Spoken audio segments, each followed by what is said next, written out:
Right, welcome, welcome, welcome.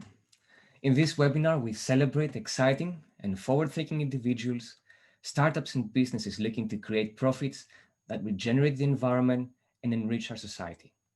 Profits, environment, society. That is the future of business. I am Anastasios from Marneris Associates, and we are helping organizations to create business solutions for a better world, helping to advance the environmental agenda for the benefit of our society. The environmental crisis needs no introductions. We live in an unprecedented cusp of time where our generation is called to redefine our society for the benefit of our future. Increasingly, customers are looking for products and services that help them contribute towards a healthier environment. And the businesses that help them satisfy this need are not only rewarded with higher customer profits and customer loyalty, but are often successful in acquiring new customers and reducing their costs too. So does your business understand the growth opportunities that could await by embracing the shift? Well, hopefully this webinar will help you explore some of these ideas. So take notes for your business and reach out if you want to explore further. So today we have a great speaker, but first, two quick notes. The first one is that this is a recorded webinar, so please keep your microphones muted so we can have a smooth experience. Towards the end of the webinar, we can stop the recording and then open up the mics and we can have an off-the-record discussion. And then there is a chat function, so please feel free to introduce yourselves and ask any questions. So with that in mind, I'm very excited to welcome Marcus Worsley from MaskBros. Marcus, hello. Hello there. Hi. How are you doing? Very well, thank you. How are you? And thank you everyone for joining in.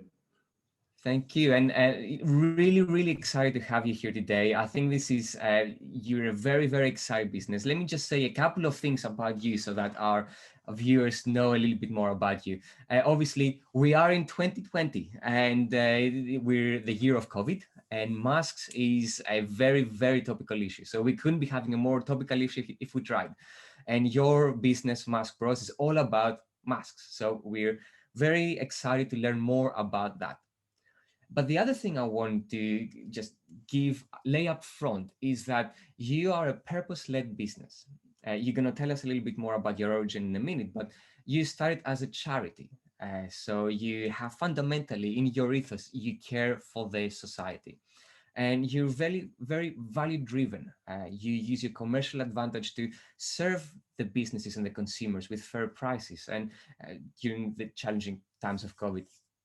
And then you have started expanding the circle of care and of responsibility towards the environment. So now you're starting to offer recyclable masks, and you're one of the very few, if not only, companies out there offering recyclable masks. So you'll tell us a little bit more about it in a second. So I think very excited business. You've started from nothing to something really, really great. You have had huge growth within just a few months. You have expanded operations in the UK, Europe, and USA with visionary services and market-leading offerings. So definitely a great business to look out for, and a great example of the business that is doing good and which is also good for business. And looking forward to seeing more and hearing more about it. So Marcus, thank you very much for joining us. And Thank you very much for having me. Where should we start from? I know you had a little bit of a presentation that you want to maybe share so that we can find a bit more about you. Should we start from there? Yeah, well, I thought I've got a presentation I'd like to share, and then we can move into questions afterwards if people have anything they want to ask. So I will just share that now. Excellent. And we have the chat function, everyone. So if you have any questions, please ask the questions on the chat and we can try to answer those. Great, thank you. Is that all working? Can you see the presentation? Yeah, I can see it fine. Great, thank you. What we do here at MaskBros is we have basically grown over time from a student-led charity to a cost-price initiative to now a recyclable, eco-friendly face mask. If this wants to work, there. So we start off with the charity Students Against Corona that was founded by Freddie, who's our director. The idea of this was to provide support in university towns for those that couldn't necessarily get their shopping, for example, during the early stages of the lockdown. Whilst this was going on, we realized there was a big issue with the procurement of face masks. And we saw that anywhere that we could get face masks were either incredibly expensive or poor quality or, in very short supply. So we decided as a result of that to go straight to a manufacturer and get in contact with someone from Hong Kong, who then created a shorter path for us to meet with suppliers. Through that, we bought the first 100,000 face masks that we then gave out at cost price to the volunteers of the charity and to anyone that needed it. And as we kept doing that, we realized that there was a really bad situation in the face mask of the public in the UK. And that's how MaskBros was born. The core concept and belief of MaskBros was to combat price gouging and provide a high quality product at an appropriate price to those that needed it. I'm sure many of you have seen in Boots, for example, you can buy a box of 50 face masks at £35. Their markups are anywhere between 500% and 600%, which in a time like this is completely unacceptable. So we came in with an industry-leading price. We were the market leader on price for a very long time. And we provided a core product to those needed it as soon as they could at the best possible price. As that continued, the market settled down and the prices generally lowered to a similar level to ours. And I thought, great, we've conquered this big issue that we're seeing in the face mask market. What's the next big problem? And that was the amount of waste and going into the environment, poorly managed, going to landfill, ending up in the oceans. I'm sure you've all seen photographs of birds' legs tied together, face masks. And we thought, what would be amazing if we can deal with that. So we went to our manufacturers again, and as opposed to just buying from them, we went to them with designs and said, can you manufacture this? And lo and behold, they could, and we ended up with EcoBreathe.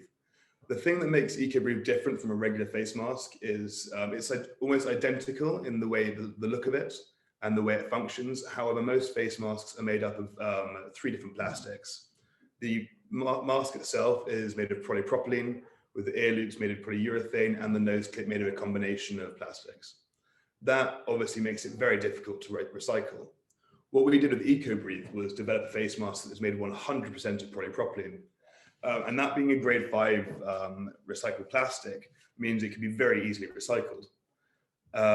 And we went to local councils and local recycling councils, and a good number in the UK, around 30 to 35%, will accept it in their general plastic recycling. That obviously would be nice if it was higher. Unfortunately, the UK's recycling infrastructure isn't quite what it should be. But there's only so much one can do. So to deal with that, we include in every box a return label that allows the mask to be returned to us, and we recycle them with our local recycling partners. The core one of those being TerraCycle. As I was saying, single-use face masks pose a serious environmental threat, increasing household plastic waste between 1.4 and 2.6%. That is a huge amount of excess plastic that is going to the that's being used that wasn't before. And we thought if we can reduce that even by a fraction, it'll be a job well done. There have also been a lot of innovations in the market. So in May, First Mile offered a specialist PPE collection. Then in July, TerraCycle came out with PPE bins that you could place any face mask into, and they would then be recycled. The problem with that is they focus mainly on industrial and corporate customers, not so much on the consumer side of things. So for small businesses or for individuals, it was not cost effective. Though it's a great service, but it's very expensive, prohibitively so for the general consumer. So we've actually partnered very closely with TerraCycle to provide this service en masse to the local consumer.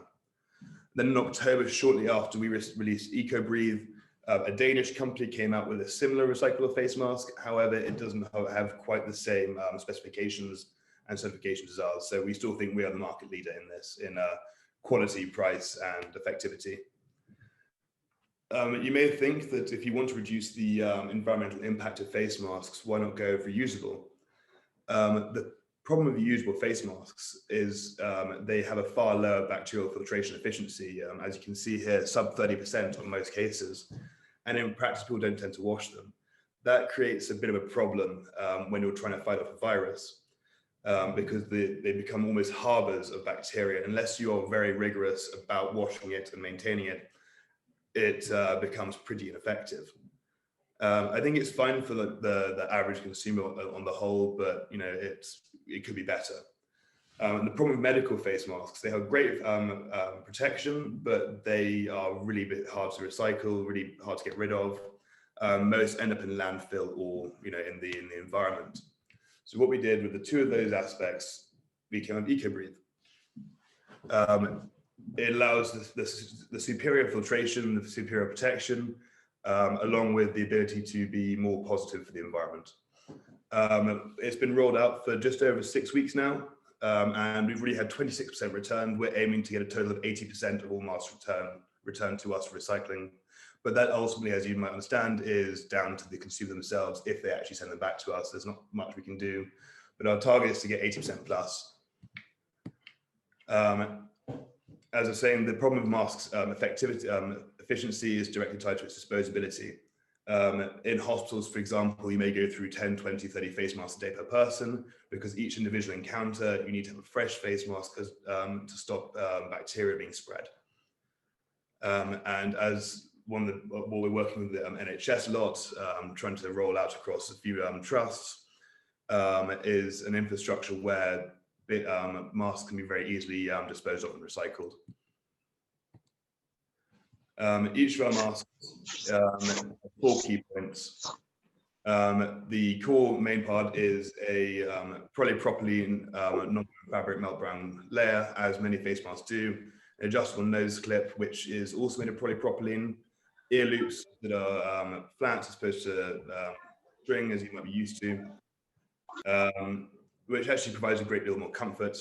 And ultrasonic welding, which provides a very strong grip between the mask and the ear loops, so they don't break, or very rarely do. If you're familiar with normal face masks, you may be familiar with the issue of them breaking very, very easily. We have a life cycle in place for the product. As I was mentioning, EcoBreathe is made of 100% polypropylene. What we do about our consumer side is, with every box, we have a return label I mentioned. So once you're done with your mask, you put them back in the box, put the label back on, send them back to us. Then every month or so, we collect all the face masks we've sent back and send them in bulk to TerraCycle or to another recycling partner. Excuse me. This makes it really easy for the consumer and also more efficient for us and for the recycling of the masks. We do also recommend a 72-hour waiting period between finishing the masks and sending them back to us, because that is the general timescale it takes for a virus to die on plastics, etc. One of our core products as well will be, much like TerraCycle, we provide this to smaller businesses, and we provide this on the house on large orders, is the use of bins. These are still prototypes at the moment. They're bits that I couldn't get the actual ones, but they basically would act as a deposit station. So once you've used the masks in a small business, a hair salon, for example, you can pop the mask in it, and then after it's full, we then offer a pickup and replacement service. So we will send someone to come and collect it from you if it's a large enough thing. This works really well with large businesses, universities, schools, places that need more of an infrastructure. We offer 2 different varieties of masks. One is the standard civil 3-ply, which is the one you'll buy in your local off license, the standard face mask for the day-to-day wearer. The second option is our EcoBreathe Med Plus. This is the same as a type 2R face mask, which is what you'd use in a hospital in a medical environment. These are the top quality masks that your doctor would use if you're in surgery, for example. So we offer both, and this creates a great ability to recycle masks that have been used in a sort of quite a sterile situation. We also guarantee recycling on every face mask. We have recycling reception reports that every time our batch has gone through, it then tells how much has been recycled, what they're recycled into, etc. And then we share that with our customers if they request it. And this acts as a complete guarantee that we do recycle it, because some people don't believe our product really exists. They think it's too good to be true, so they say, "Oh, I don't believe you. This is just a marketing ploy." Whereas we can actually officially prove that we do actually recycle it, and it does get done. We get great feedback. We put a great emphasis on customer experience. People are constantly coming to us saying, "I finally found something that is available to use, that is less damaging to the environment, but also provides a strong effectivity." Places such as hair salons we found we're very popular with, because they need to go through a different mask each time. Reusable isn't really an option, and a lot of small businesses are very eco-conscious. And they find us and they say, "Wow, that solves that huge problem we're having." So it's very reassuring for companies that you get such good feedback. And we constantly get phone calls from people being like, "What you guys are doing is amazing," and we're very proud of that fact. We're also very pleased to be working with some quite big companies. As you can see here, NHS, the TfL, BT, Tony and Guy. What we're doing with TfL, I think, is particularly interesting. Over the next few weeks, we are just in the final stages of confirmation. We plan to roll out recycling bins to a pilot of 10 tube stations across London. This will act as a place where people can dispose of any face mask they want. We will then partner with TerraCycle and recycle them at a lower cost. We've been working very closely with TerraCycle over the last few months, and they're really supportive of this idea. It's a great way of dealing with this big issue, and I think it's our responsibility to work together to reduce this environmental impact. So keep an eye on your local tube stations if you're based in London, because hopefully they'll be rolling out soon. And if the pilot goes well, then it'll roll out to the rest of the system. And this is something that we're offering for free to TfL. So the TfL will have no upfront cost for it. We will do the whole thing. We'll do the recycling. The only caveat to that is we'll have our logo on it, so it acts as a bit of advertising for us. So it's works incredibly well for both of us. And that hopefully will be very promising. We do similar things with a few NHS trusts I mentioned earlier. Those are still in the early stages because, as you can imagine, NHS procurement bureaucracy is a bit of a nightmare. But if we can roll this out across the NHS, it would be a hugely positive environmental factor. BT again is exciting. We're just undergoing a pilot across their Republic of Ireland branches.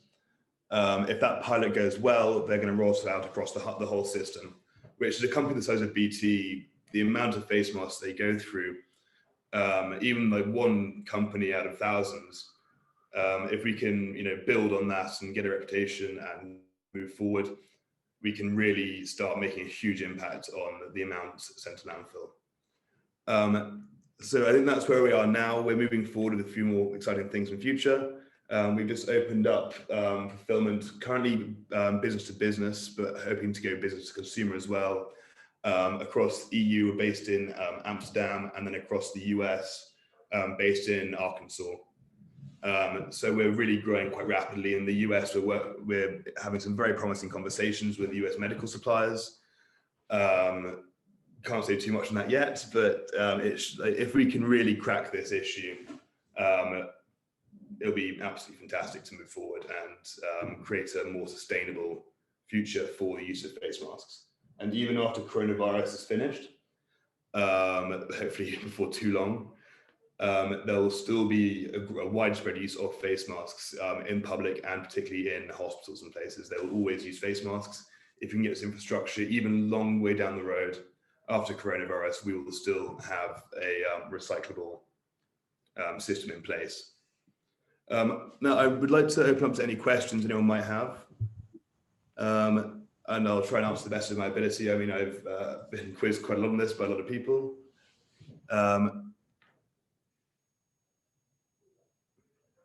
So or do you have an easy way to remove non-recyclable face masks if they're put in your boxes? Okay, so with our boxes that we roll out publicly, people may not realize that there's a difference between our recyclable face masks and standard face masks. If they put them in the box, that's no problem, because we can manually sort through them.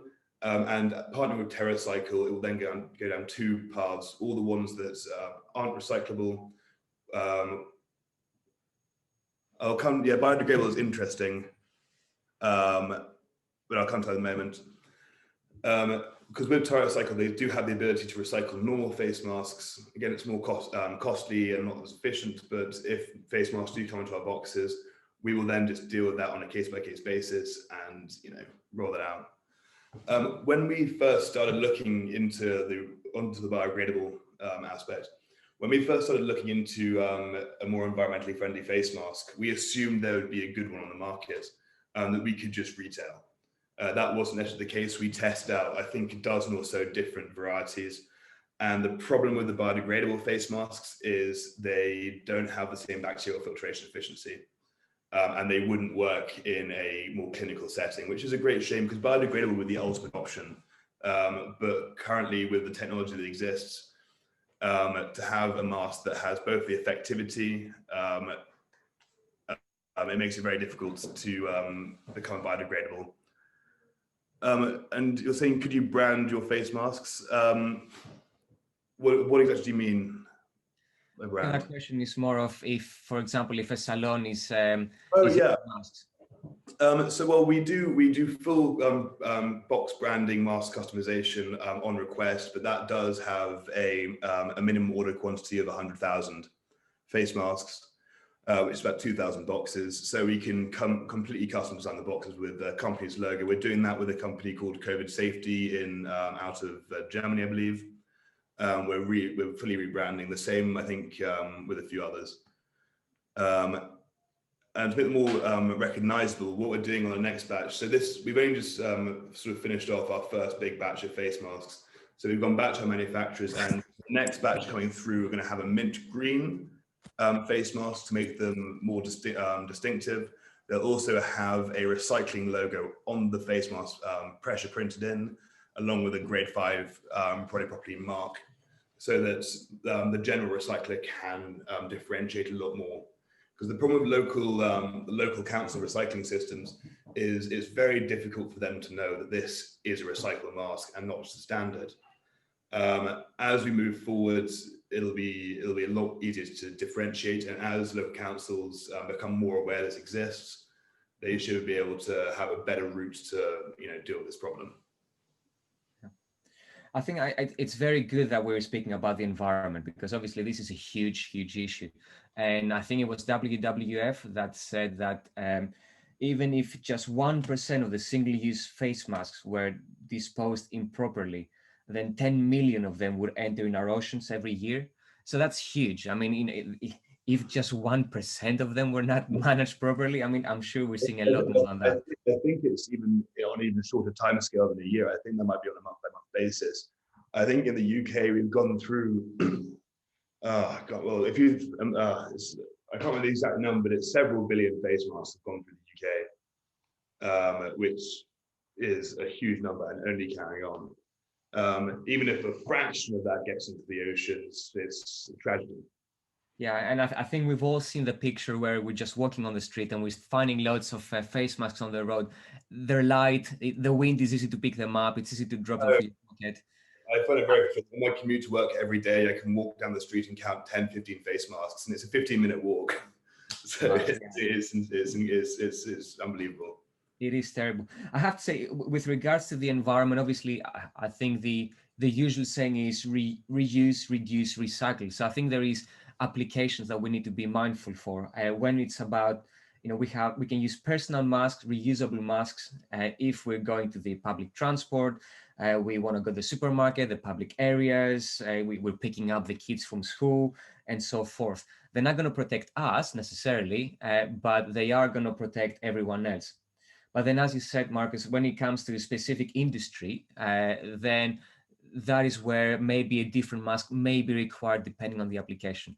You have hairdressing, barber shops, beauty and nail, makeup, tattoo studios, spas, massage therapies, dress fitters, tailors, fashion designers, indoor photography studios, shoe fitters.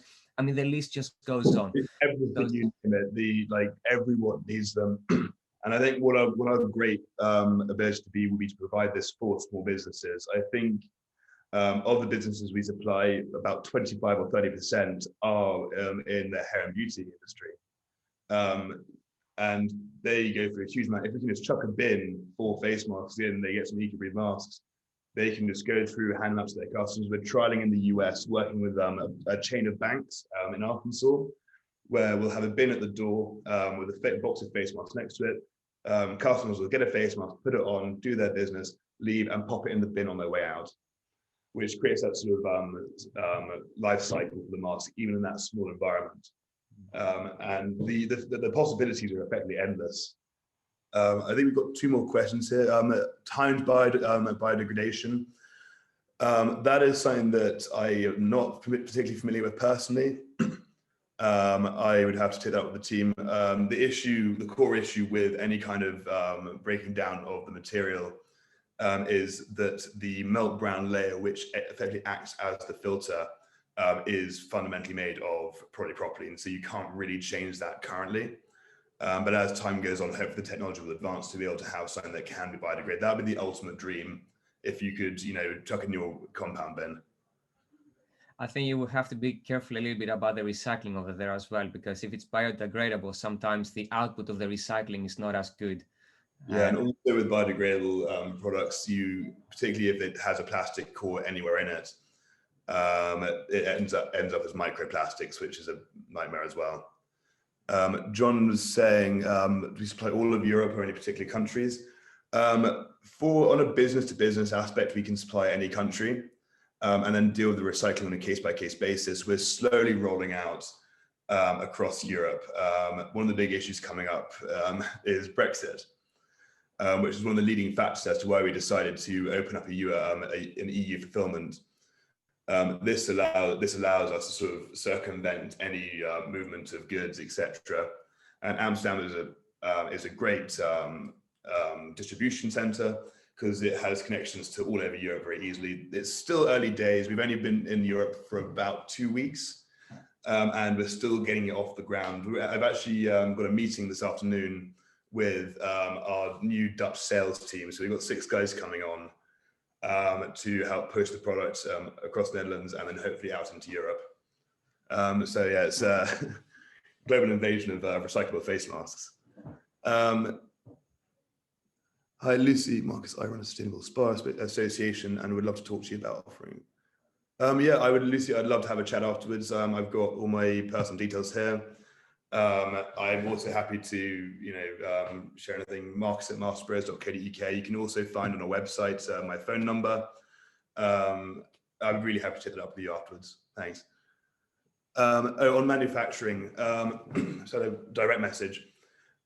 So currently, we manufacture our masks in China, along with, I think, 98% of all PPE face masks are made in China or Bangladesh. The problem with UK manufacturing is a lot of it's geared towards supplying the NHS. We obviously, the last thing we want to do is disrupt that supply chain because they're the people that need it more than anyone else. We are talking with a few companies across the UK to see if we can get UK manufacturing. And hopefully the answer is by the end of the year, they will be manufactured in the UK. But obviously it's a moving process and we've got a lot of balls to juggle. But the dream would be to have a UK manufactured, fully recyclable face mask. That's I think fantastic feedback over there, Marcus. And again, I think it's worth stressing that it has to be appropriate solutions. As you said, if it is a medical geared mask that is destined for medical applications, probably to make sure that there is enough of them to go for the medical application, so that we don't prioritize. And we're working with what we can do. We're trying to do as best we can, but there are obviously certain issues that one has to jump over in the market. But as the whole thing quiets down, the supply chain becomes more solid, and fortunately for the NHS, it is now a lot more solid than it was 6 months ago. I'm sure you saw the news articles. As that moves forward, we have the ability to, work closely with UK manufacturers. And also the great thing about being produced in the UK, and hopefully in America, it would reduce the carbon footprint of the shipping from China. We currently air freight our masks in, which on a mask by mask basis is very low carbon output, but it is still a carbon output itself. Ultimately, at the end of the day, we want to be able to have a mask that is as environmentally stable as possible, be that through the manufacturing process or the transportation process. The boxes we send our masks out in, we have as minimal packaging as possible. And it's a work in progress. Really, every day we are working on the next step on how to improve this. And if anyone has any comments or advice, I'd love to hear it, because we're always going to our customers saying, what can we do better for you? Where can we improve? Because we ultimately want to provide the best products and service that we possibly can. Mm-hmm. Another one that I thought it might be of interest is dentists, because they use a lot of them traditionally. Yeah. And obviously they just use them on the same spot. So that would be a very good service for them. Dentists and all medical students use type 2R face masks, which again, we have recycled variants of. We've been discussing with a whole bunch. The market is so big to cover that it's literally a case of going by case basis. We have a few suppliers, partners, distribution partners that we're working with. One called the Green Office Company that basically supplies green office supplies. They're being a great help getting us into the office environment. We're working with a Dutch medical supply company that supplies, I think, 100 hospitals in the Netherlands, along with 400 care homes and medical practices. So we're constantly looking to get into all these different markets, but there's a lot of ground to cover. Yeah, Marcus, I think it might be worth just getting a couple of minutes to talk about the different grades. So I think if we start from the beginning, you have the face coverings, which is the legal requirement if you're out on the street, kind of as a member of the public, and that is, it just has to be a loose fitting made from cloth. Yeah. Well, so the government, the legal law says a face covering is required in public spaces, and a face covering is not necessarily a face mask. That could be a scarf or whatever. It doesn't need to have any specifications. Obviously, as a result of that, a lot of them are super ineffective. As I was saying with over here, most reusable face masks have a sub 30% filtering efficiency, which really doesn't stop much at the end of the day. I mean, yes, it's better than nothing, but ultimately it could be better. Yeah, well, their purpose is to stop you from affecting others, not others from affecting you. For example, you have a face mask that has big holes in it, even if small holes, but big in the scheme of things. You cough, the bacteria, the viruses can get through. Whereas even with our civil grade face masks, they do still have a more brown layer. It's not quite as good as the type 2R, but it is still, it's as good as it gets on a sort of consumer level. Yeah, but obviously, I just think it's important for yes, there is better grades, but as a member of the public, if you don't have any need to have a specific medical grade mask, then potentially a face covering could be all you need. These are the regulations. Yeah. But basically, there's a difference between wearing a face covering and wearing something that will actually do something. I mean, you can wear shoes, but if the soles are too thin, you'll still hurt your feet. It's true, but it's horse for courses. But I agree with that. When you're in a very tight situation with lots of people around you, where you could have a potential of having people affecting you, maybe you need something stronger. If you're just taking a nice stroll, and if you're taking a nice stroll, it's horses for courses. I think if you live rurally, for example, there's less need for face masks, etc. If you live in London, you have to commute in on the tube. It's not particularly where you want to be right now, but if you are there, you better. I think the best option is to protect yourself as best you can, and others particularly, actually. Agreed. And then just to complete the discussion, so you have the face coverings, then you have the surgical face masks, And after that, you have what is called the respirators, the FFP2 and N95s. Yeah, so those, FFP2 and N95 even are, the next tier up. They are what you'd use on construction sites. If you have heavy debris coming in, they are ultimately the best option. We're working to try and develop a recyclable variant of that, but because they have 5 layers, it's a bit more complicated. But hopefully we will find a solution to be able to develop recyclable FFP2. They are, yeah, they're better. I mean, there's always the next better thing. I mean, 3M, for example, the company makes fantastic face masks. They're the market leader, and no one can really deal with them. But they provide they're hugely well designed. Excellent.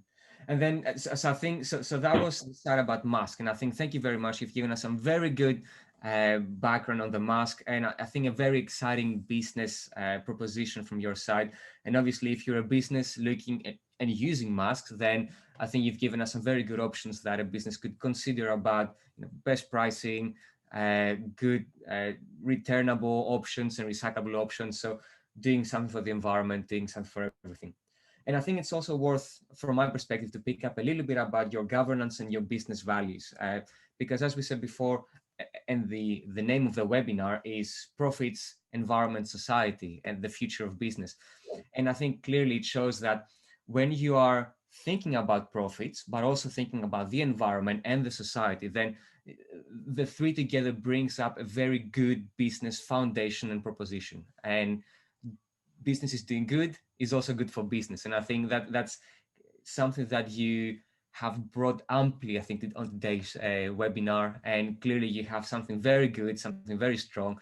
And I really hope that it's a very big success for you guys, because you've done something really amazing. Thank you very much. And there are 2 more questions in the group chat.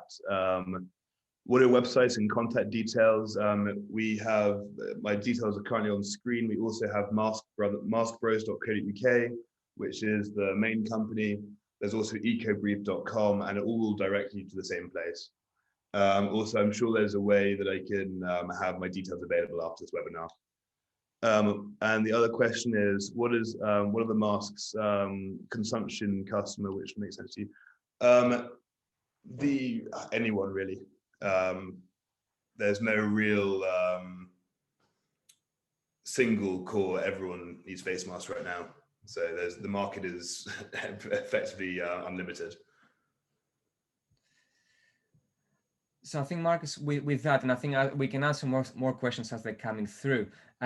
Should we jump over to the tips and tricks? Because earlier on I asked if you could possibly bring a couple of tips and tricks that each of us could do to help the environment in our daily lives through better habits, smarter products, and greener services. Obviously, you are presenting one over there already. Did you have any other thoughts for us? Well, I think what's very important is to, for one, to do their due diligence when looking at products they're buying.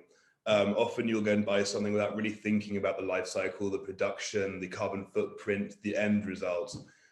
You might buy something and not think about how it will be dealt with at the end of its life cycle. And I think it's very important to keep in mind how we dispose of things. Throwing stuff in the bin, going to landfill is all well and good, but ultimately at the end of the day, it's quite negative on the environment. So I think if we everyone is a little bit more conscious of the life cycle of a product, not just the use of it, we'll find ourselves in a far better situation. Excellent. And then from my side, I had a couple. The first one was Christmas is coming up soon. So Christmas is a lovely time. We also get create a lot of waste. So I think it's a good opportunity to maybe think about the Christmas cards that we're going to buy and the Christmas wrapping paper, and maybe think to see if we can buy those that they're recyclable. So maybe not have as much glitter and being able to put them back in the system. And I know that the shops will show you a lot more good viable options for that. Yeah, well, it's every day it seems to be getting better and better.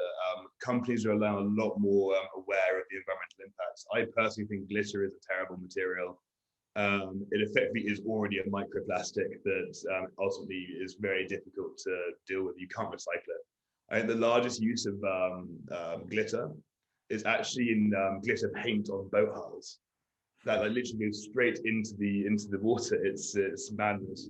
But people want their sparkly boats. Wow. I think if you do a bit of market research, there's so many environmentally sustainable, viable models on there. Even like the plastic bag your Christmas card might come in, there are better, more sustainable options than just single-use plastic that is just thrown straight in the bin. Absolutely. And also, quite interestingly, there seems to be a revival of the reusable present sacks. And even Amazon now is offering reusable sacks for presents. So when you order an Amazon product and you say this is for present, it actually comes in a very actually nice, good looking sack that you can reuse. It is made of plastic, but you can reuse it over and over again. So you can, in effect, limit your waste and consumption of the plastic over the time. I think single-use plastic is one of the big issues. And if you just look at the product you're looking at and think, right, can that be used more than once? If it's a no, don't buy it. If it is a yes, even if it is made of plastic, if you get more than one use out of it, like plastic water bottles, for example, are a terrible example of single-use plastic. I always reuse my water bottles if I buy them. I tend to try and stick to in my flask. But if you need to get a bottle of water, at least try and reuse it more than once, because that is still a step. And the great thing is plastic bottles can be recycled far easier than, well, far more popular than most things. But absolutely. And then the second one that I had, again, it goes on the vein of just what you just mentioned over there, the water bottles and the masks. And it comes out of an advertisement that I saw for a pub out in the coast. And very cleverly, they had a big sign and it was saying free coffee for every bucket of litter.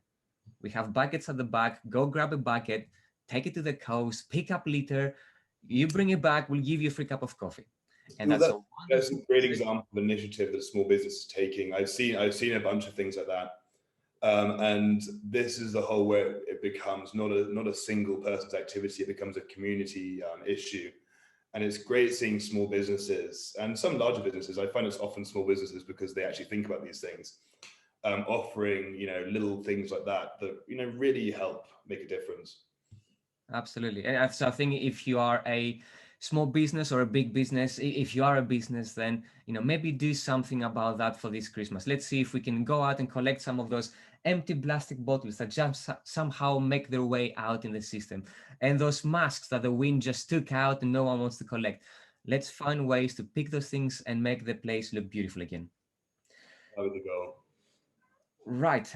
So I don't think we have an awful lot of questions. I think there's one more question about TerraCycle collection boxes are for how many masks? How many masks? There's I think 3 different size options available. One I think is for about 300 masks, and I think it scales up to 1 or 2 or 3,000. I think our boxes, when they'll be done, when we finish them, then we'll be able to hold that, if not more. Ideally, if someone is going through, say, 10,000 masks across their company, be able to provide bigger bins or more than one bin to be able to accommodate for that. And as with our collection policy, we will literally send a guy in a van to come and take that box away and put a new one in. So there's a 0 turnaround time. I'm not entirely sure the volume of the boxes off the top of my head, but I could find out for you. Excellent. And I think, so keep the questions coming. I think, Marcus, overall, thank you very much for the time to come and speak to us today. It has been fantastic. We've had so much good information coming over, and I think some really good ideas and positive messages out there. So thank you very much for that. Well, thank you very much for having me. It's been great talking to you, and I hope everyone's enjoyed hearing what I have to say about face masks. It's quite a relevant thing these days. So. It quite so is. I've just pasted a quick link on the chat box about some feedback about the webinar. If you had a few seconds, just give us a quick feedback. That would be much appreciated. And thank you very much for dialing in and tuning in. Really good to see everyone. I'm just going to put my email address in the text box so anyone can copy and paste it if they would like it. Very good idea. Anastasia, are you going to record this webinar? This is recorded. Yes. So what we could do is I'm gonna stop the recording now, and then if you want, we can open up the mic and we can have an impromptu open mic session. So thanks very much for everyone who have dialed in. That's the end of the recording, and we look forward seeing you on the next one.